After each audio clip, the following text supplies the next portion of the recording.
Sve si dobio, pikšu, čistu, sok, šta još hoćeš? Dok se ne odaju ne mogu da znam. Da smo sami neko bi ti nešto što nije za dug.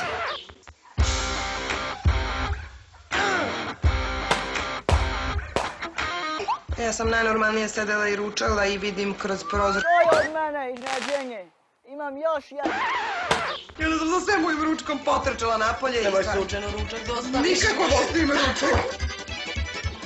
U nas je običaj da se baci svjetom dok nemaš leđa i što neće da baci.